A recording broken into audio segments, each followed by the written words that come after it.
Esse aqui é o primeiro vídeo de meu canal Venezuela em Português.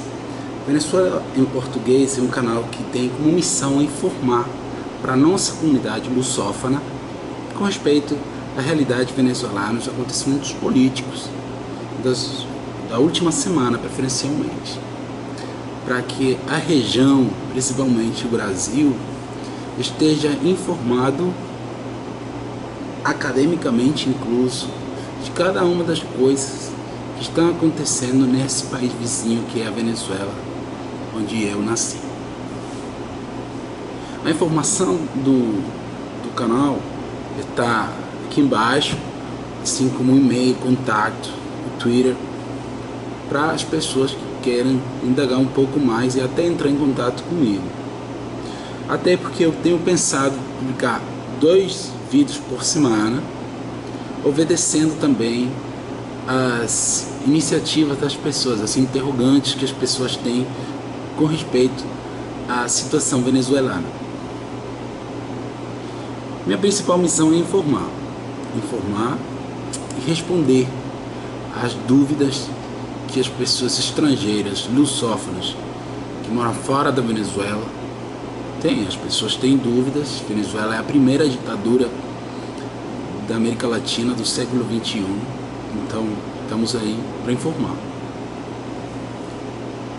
Qual vai ser o conteúdo? O conteúdo vai ser os acontecimentos da última semana, com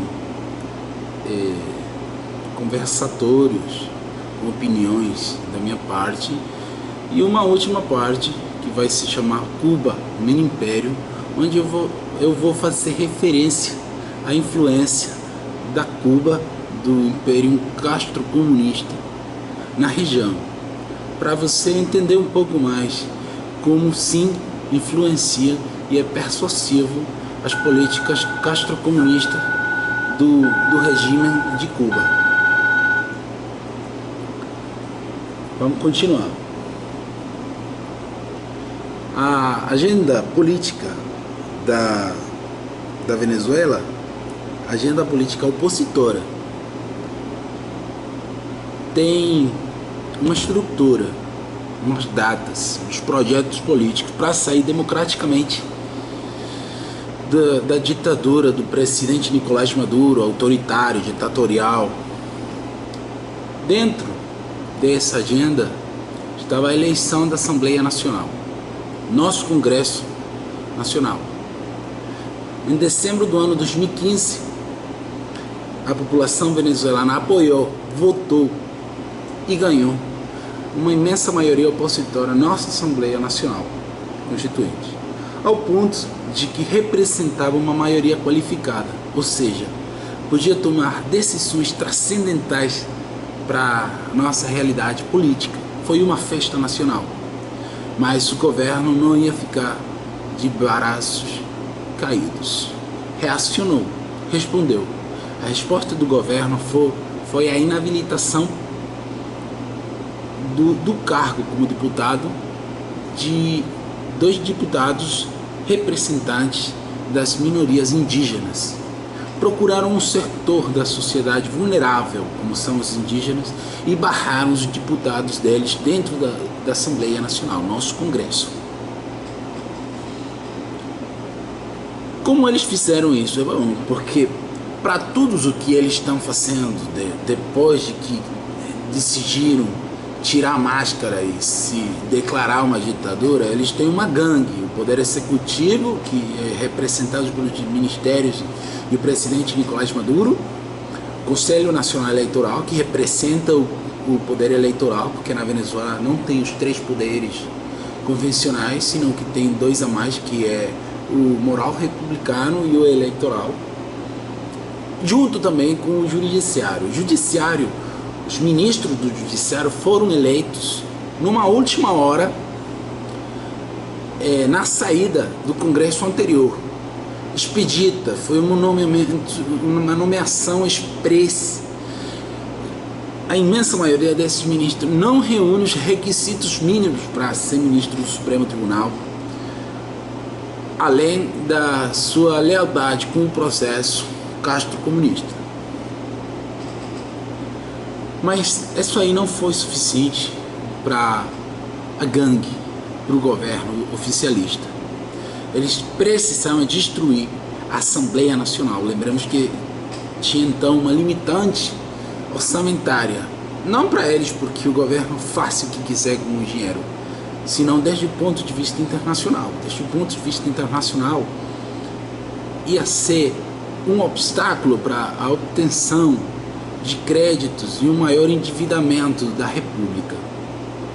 Eles decidiram declarar a Assembleia Nacional por causa de não tirar aqueles deputados em desacato e, em consequência, não tem validez as decisões de nossa Assembleia Nacional escolhida democraticamente pela maioria do povo venezuelano. A outra instituição que estava dentro da agenda política da oposição era o referendo revocatório. O referendo revocatório está incluso na nossa Constituição.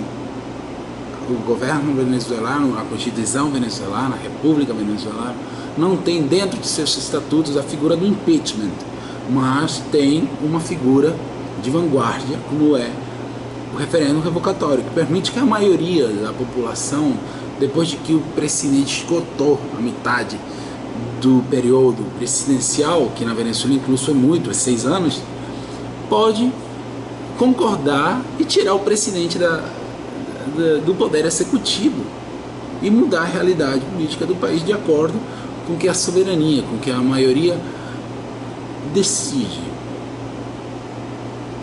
Agora bem, dentro das coisas que se fala em favor do fracasso, do fraude que foi o referendo revocatório por parte do governo, está o que se refere às datas de solicitude daquele referendo, que não concordaram com as exigências legais. Eu até poderia fazer um argumento daquilo que deixa óbvio as intenções ditatoriais do governo, mas eu já, fazendo um estudo, descobri que não é relevante, porque o processo de referendo revocatório foi aceito e iniciado pelo Conselho Nacional Eleitoral e ele foi barrado. Parou o processo por outras consequências, não tem nada a ver com aquelas.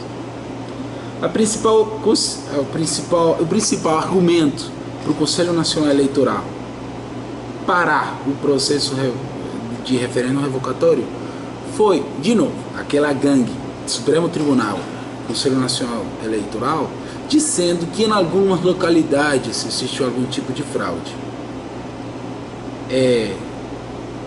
Você pode perceber nas ruas da Venezuela que uma imensa maioria da população quer a saída do governo. Mas ainda assim eles fizeram uma coisa simples.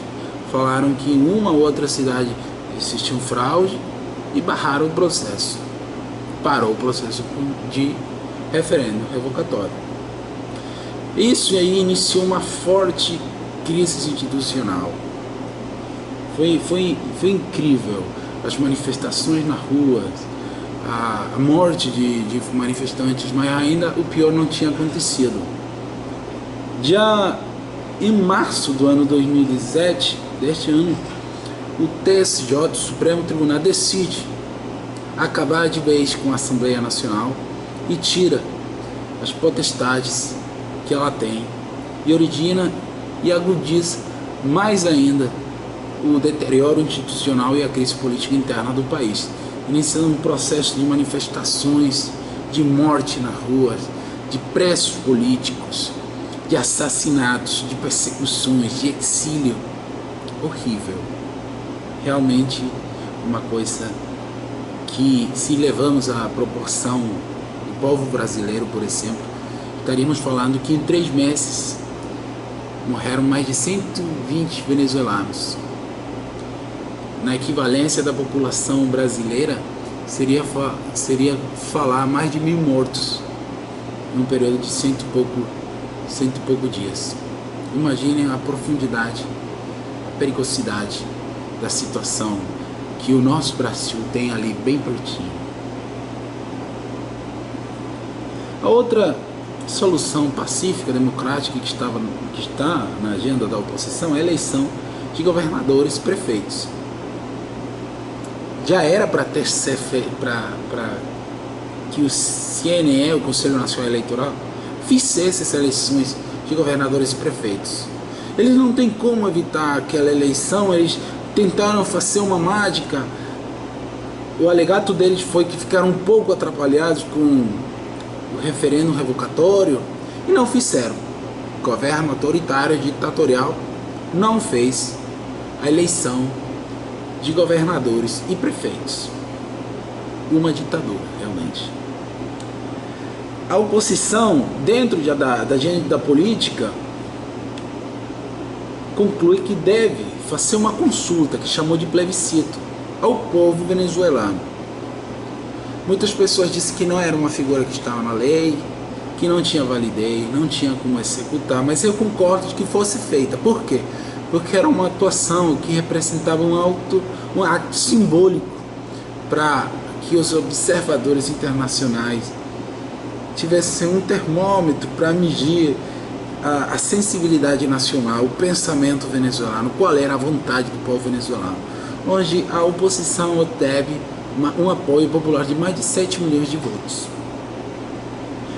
Aquilo foi de grande significância para a comunidade internacional, inclusive o bloco principal da região, que é o Mercosul. Dentro da agenda política, democrática da oposição, se encontra também uma articulação nacional de defesa constitucional, que reúne atualmente a pessoas que incluso eram afim com o governo. Temos, por exemplo, o Ministério Público, que está representado pela doutora Luísa Ortega Dias, que é a promotora principal do país, fiscal-general da República. E a agenda continua, mas o governo, ele chegou a um ponto, e é aí onde a população tem que valorar aqueles mortos, aquelas manifestações. Chegou um ponto em que ele teve que tirar a máscara e sair do closet e se declarar no mundo como uma ditadura. Já não foi possível movimentar as baralhas de um Estado democrático, de uma república. Decidiu estabelecer uma Assembleia Nacional Constituinte, ou seja, refundar a república agora com princípios castro-comunistas, totalmente autoritários e contrários às conquistas de mais de um século, de mais de 2 séculos de nossa população venezuelana. Um ato imoral ditatorial onde o povo não foi consultado se queria ou não uma constituinte. É por isso que o Mercosul, o Brasil, a comunidade internacional decide tomar o governo venezuelano como uma ditadura.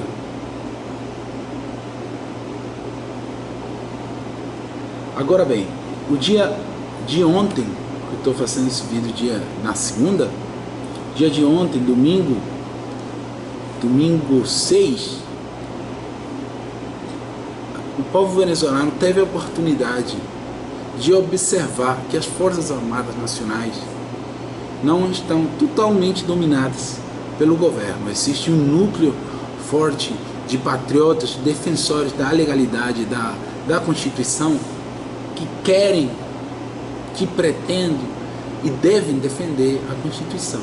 Foi isso o que as pessoas observaram no dia de ontem. E não é a única vez que vocês vão observar esse tipo de escaramuça na Venezuela. O governo tem em contra a população. As ditaduras do mundo, lembre bem, as ditaduras do mundo, ainda sendo ditadura, eram capazes de contar com o apoio popular de um 30%, um 40%, um respeito e até medo por parte da população. O caso de Nicolás Maduro é bem diferente. O Nicolás Maduro está dentro de um pacote, junto com narcotraficantes, terroristas. Ninguém respeita. O venezuelano não tem respeito do governo, não tem medo. Pode estar no exílio, pode estar dentro de um quartel, mas quando tem aquele sentimento nacional, ele sai, defende a República e vai defender, vai continuar defendendo a República. Cada qual dentro da trincheira que corresponde a fazer a luta. Então esse Jair de ontem tem que dar mais força. Lembremos que a comunidade internacional, ela está passando uma mensagem. A mensagem não é para o governo, eu não vejo assim, a mensagem não é para o governo, a mensagem é para o povo venezuelano. Está dizendo que o povo venezuelano pode fazer o que seja necessário, que vai contar com o apoio da comunidade internacional. Pode fazer o que seja necessário para tirar essa ditadura que está acabando com um país rico e com muito potencial econômico e moral. Meu nome é Javier Lemos, meu contato novamente está na descrição do vídeo.